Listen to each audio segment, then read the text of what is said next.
Sudah pernah saya jelaskan. Rasulullah SAW adalah guru kita. Sepakati dulu poin ini. Tidak ada guru bagi umat Islam siapapun yang syahadat kecuali Nabi Muhammad SAW. Ini disepakati dulu. Semua dai dan ulama adalah pewaris beliau. Artinya harus mewariskan ilmu yang beliau ajarkan. Apa yang diajarkan itu yang disampaikan ke umat. Yang tidak diajarkan mereka larang agar dikerjakan. Kan begitu mestinya. Ini kaidahnya dulu. Masalah kasus ada orang imam pimpin doa setelah sholat, jangan dibahas doanya. Doa adalah ibadah. Tapi begini, sebelum anda kerjakan satu ibadah, tanya, saya mau ziarah kubur. Jangan ziarah kubur sebelum anda tanya bagaimana Rasulullah SAW ziarah kubur, agar jangan anda buat-buat ziarah kubur itu. Adanya orang taruh kembang di kuburan, siram air, buat batu nisan, pasang lampu, baca zikir-zikir di sana. Karena dia mau ziarah kubur semaunya sendiri. Tidak bisa. Anda muslim, punya kiai, punya Rasulullah SAW, suri tauladan kita, uswatun hasanah. Tanya Rasulullah ziarah kubur bagaimana? Rasulullah SAW dalam hadis Bukhari menziarahi kubur Baqi. Datang, memberikan salam, mendoakan mereka, pulang. Nggak ada lagi yang lain. Nggak pernah Nabi SAW bawa kembang, siram kuburan karena sudah kering. Padahal Madinah panas 50 derajat, pecah-pecah tanahnya. Ada istilah di Indonesia kalau tanahnya pecah, kesian lagi diazab di bawah, kasih air, kasih kembang biar wangi, biar ditaruh kembang yang paling mahal. Kalau dia ahli maksiat tetap disiksa di bawah gitu kan. Jadi nggak bisa itu patokannya. Mau sholat, jangan pernah sholat dulu. Tanya Rasulullah sholat bagaimana, belajar 5 menit bisa. Oh rukunya begini, sujudnya begini, sama. Baru Allah terima. Tujuan Nabi SAW diutus untuk apa? Untuk dicontohi, diciplak hidupnya. Cara makannya, cara tidurnya, berpakaian, bahkan cara jalannya saja. Para sahabat contohnya, Nabi jalan begini. Bukankah ada hadis yang mengatakan sahabat berkata Rasulullah SAW kalau jalan seperti orang turun dari bukit. Mereka sampai membahasakan itu. Rasulullah pernah keluar kepada kami menyisir rambutnya dengan rapi ke arah sebelah kanan belakang. Ditunjukkan, gitu kan?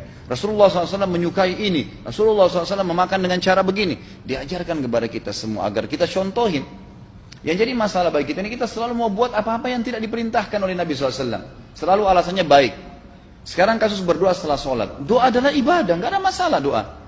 Tapi kalau kita mau ikat antara sebuah ibadah dengan ibadah yang lain, tanya dulu, Rasulullah pernah ikat nggak? Pernah pertemukan nggak?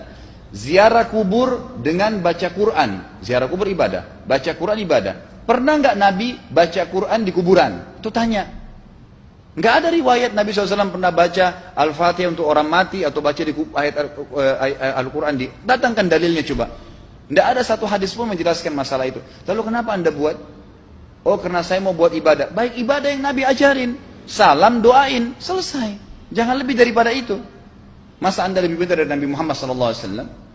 Habis sholat, memang paket yang Nabi tawarkan, yang beliau selalu kerjakan adalah zikir. Setelah sholat, dengan zikir sholat yang sudah masyhur, istighfar, kemudian baca Allahumma antas salam, sampai membaca ayat kursi, al-ikhlas, al-falaq, an-nas, baca subhanallah, alhamdulillah, Allah akbar 33 kali, sampai terakhir baca, digenapkan la ilaha illallah wahdahu la syarika lah. Selesai itu semua hadis Nabi SAW menjelaskan setelah sholat, Rasulullah SAW langsung berdiri.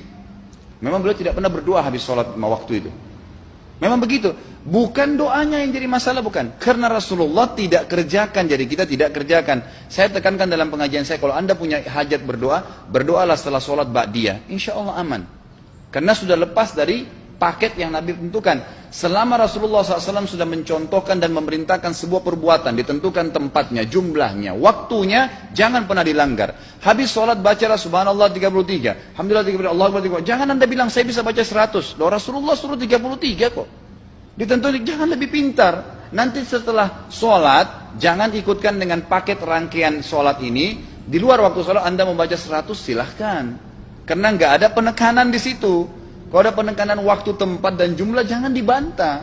Anda pengikut Rasulullah atau bukan gitu kan? Harus jadi jelas. Yang membuat umat ini di Indonesia juga jadi masalah sekarang, karena mau buat sendiri.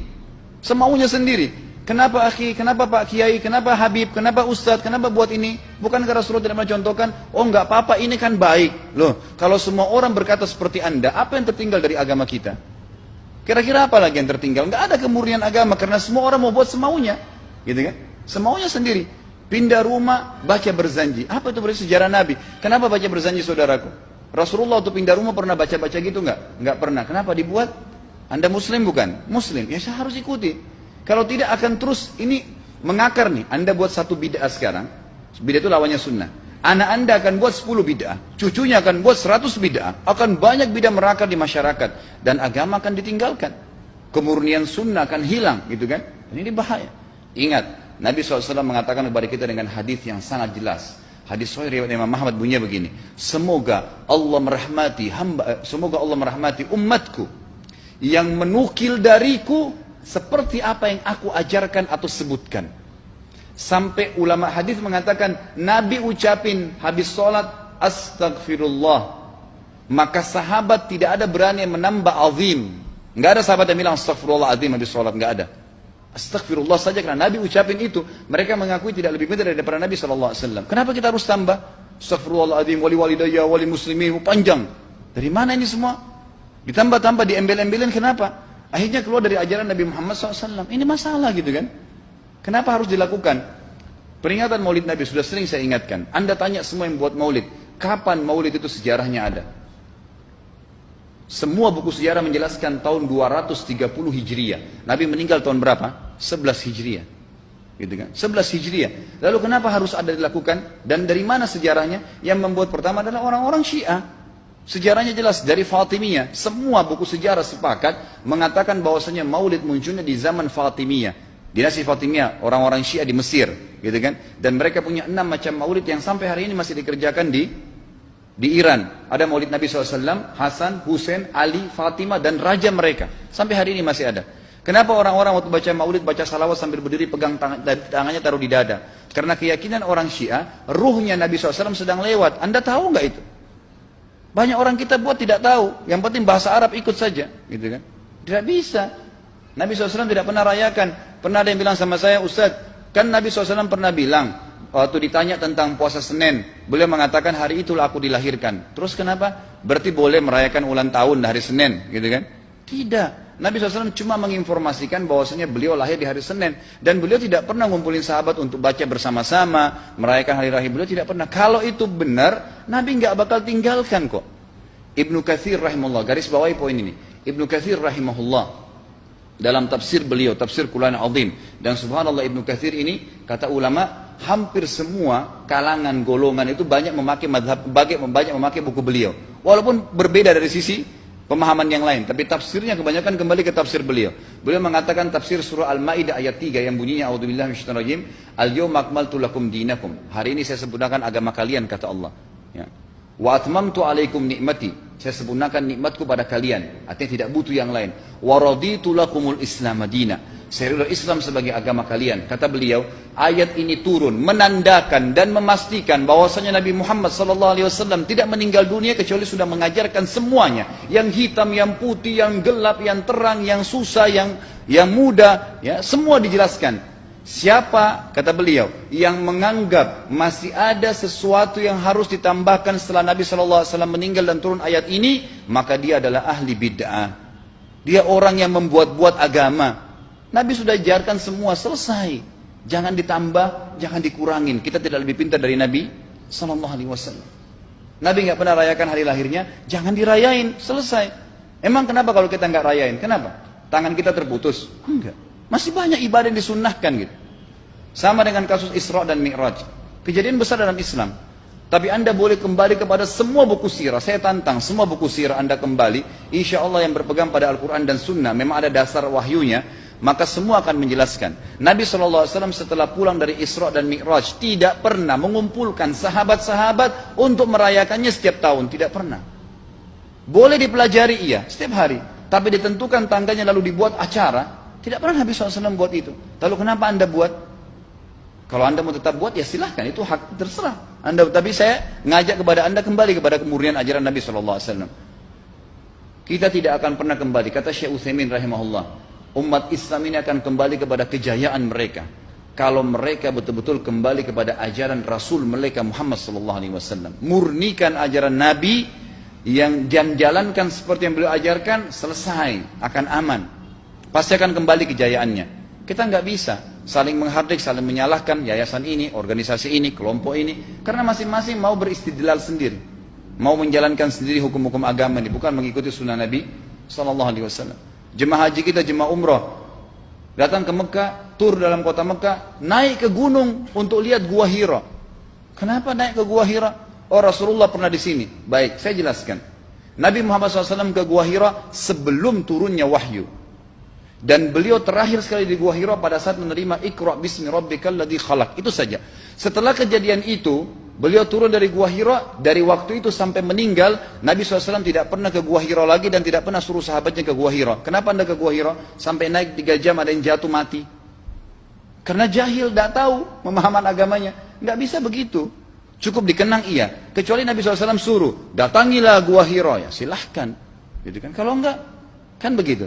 Masalah Isra Mi'raj, saudaraku, kejadian besar. Ambil ibrahnya, yang penting ilmunya. Oh, salat 5 waktu, kejadiannya pernah gini. Ada kebesaran Allah, ambil pelajarannya iya. Yang Nabi tidak contohin, maka jangan dikerjakan. Hanya itu saja. Zikir bersama, di sini ditanyakan juga zikir bersama. Nabi SAW disebutkan dalam hadis Bukhari, kalau berzikir habis sholat, beliau membaca zikir tertentu, sahabat baca zikir tertentu, sahabat baca zikir tertentu. Jadi Nabi SAW tidak pernah paksain. Enggak pernah Nabi misalnya baca ayat kursi, harus semua sahabatnya ikut ayat kursi, enggak. Nabi SAW baca ayat kursi, si fulan baca al-ikhlas, si fulan baca subhanallah, masing-masing. Dan ingat, Allah SWT mengatakan apa? Tentang masalah zikir dan doa ini. Ya. Dikatakan, ya, kita harus berdoa kepada Allah, ya, wadunal jahri minal qawli bil gudui wal asal, wala takum minal ghafilin. Berdoalah kalian, berzikirlah kalian dengan doa kalian, dunal jahr minal qaul, tidak dengan teriak-teriak. Allah berfirman dunal jahr, tidak teriak-teriak, ya. Dan janganlah kalian menjadi orang-orang yang lalai. Makanya pernah ada sahabat, waktu Nabi SAW berkata begini, dalam hadis Bukhari juga, waktu pulang dari salah satu perjalanan, kalau kalian sedang menukik, kuda unta lagi menukik, bertakbirlah, bilang Allahu Akbar.